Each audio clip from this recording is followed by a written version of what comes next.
Yes, good morning students. This is summary for intangibles lecture 1।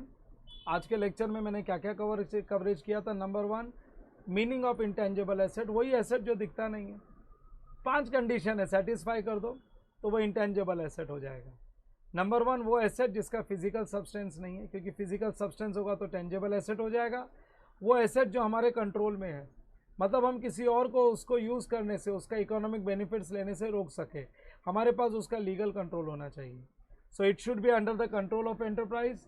और वो asset जो कि एक आइडेंटिफाइबल एसेट है, इसका मतलब है उसमें इकोनॉमिक बेनिफिट्स है, उसको यूज़ करके हम लोग कुछ फ्यूचर में प्रॉफिट्स कमा सकते हैं। अगर इकोनॉमिक बेनिफिट्स नहीं है तो वो इंटेंजिबल एसेट नहीं है। सो याद रखना, कोई भी एसेट का इकोनॉमिक बेनिफिट्स कैसे प्रूव होता है? अगर वो सेपरेटली हम बेच सकते हैं, सेल कर सकते हैं, रेंट पे दे सकते हैं या एक्सचेंज कर सकते हैं दूसरे एसेट के सामने, that means economic benefit is involve. It should be a non monetary asset, वो एक नॉन मॉनेटरी एसेट होना चाहिए। That means it should not be purchase with an intention to resale, और उसका कॉस्ट सेपरेटली मेजरेबल होना चाहिए। In short, अब 5 condition एक बार समराइज कर दूं। Number 1, without physical substance. Number 2, हमारे ओनरशिप में होनी चाहिए, अनडिस्प्यूटेड ओनरशिप हमारी होनी चाहिए। नंबर 3, आइडेंटिफाइबल एसेट, उसके इकोनॉमिक बेनिफिट्स देने का पोटेंशियल होना चाहिए। And number 4, non monetary asset होना चाहिए, not to purchase with an intention to resale but for use. And number 5, cost is measurable. पांचों में से एक भी कंडीशन फेल हुई तो पीएनएल में राइट ऑफ कर देना, एक्सपेंस दिखा देना।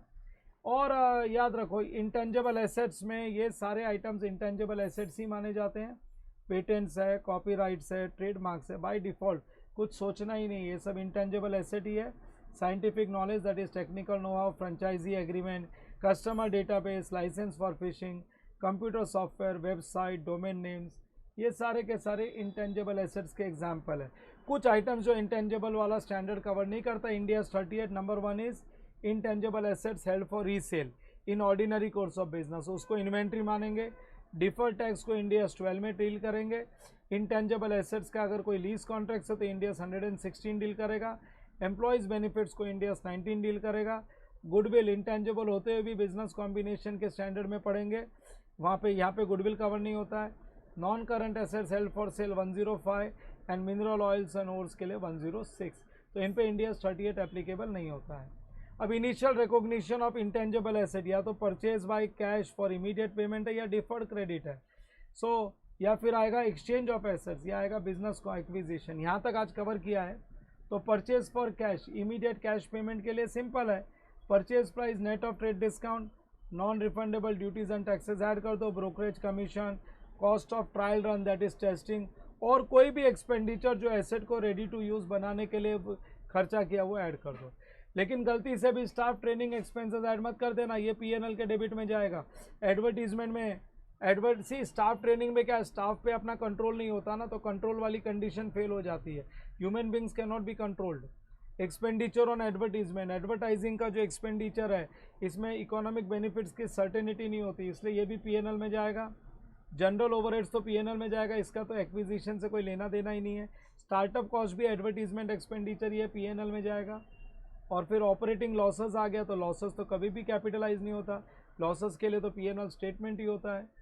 हाँ, अगर डिफर्ड क्रेडिट पे लिया है तो याद रखना, इंटेंजिबल एसेट्स का जो भी डिफर्ड पेमेंट है उसमें से इंटरेस्ट हटाओ, और जो कैश प्राइस है, जो कैश में खरीद सकते हैं, वो इंटेंजिबल एसेट का कॉस्ट इंटरेस्ट पीएनएल में डेबिट होगा। एक्सचेंज ऑफ एसेट्स के लिए फिर से इंडिया 40 रिफर कर लो, 8-9 क्वेश्चन कराए थे, मैं बोलता हूँ लिख के सॉल्व कर लो, बहुत अच्छा रहेगा तुम्हारे लिए। हाँ, business combination was the last part. अरे अंडर बिजनेस कॉम्बिनेशन याद रखना, हम कोई भी दूसरे कंपनी का जो टेंजिबल एसेट्स लेते हैं वो बुक वैल्यू या फेयर वैल्यू, दोनों में से अपने को फेयर वैल्यू पे ही टेक ओवर करना चाहिए, लेकिन फेयर वैल्यू अवेलेबल नहीं है तो टेंजिबल एसेट्स के लिए हम लोग बुक वैल्यू भी कंसिडर कर सकते हैं कि book value is under assume to be fair value. But intangible assets के लिए क्लियरली बोला हुआ इंडिया 38 ने, intangible assets should be recognized at fair value only. अगर फेयर वैल्यू नहीं है तो इंटेंजिबल एसेट्स को परचेजिंग कंपनी रिकॉग्नाइज नहीं करेगा। This is what I have done in today's lecture. Keep watching the lecture and हर बार मेरे नेक्स्ट लेक्चर के पहले ये समरी देख लिया करो। तुम पूरा मेरा लेक्चर अटेंड करते हो, ये समरी एक चेक लिस्ट है, बाकी तो मैंने लेक्चर में डिटेल में हर चीज़ समझाई है।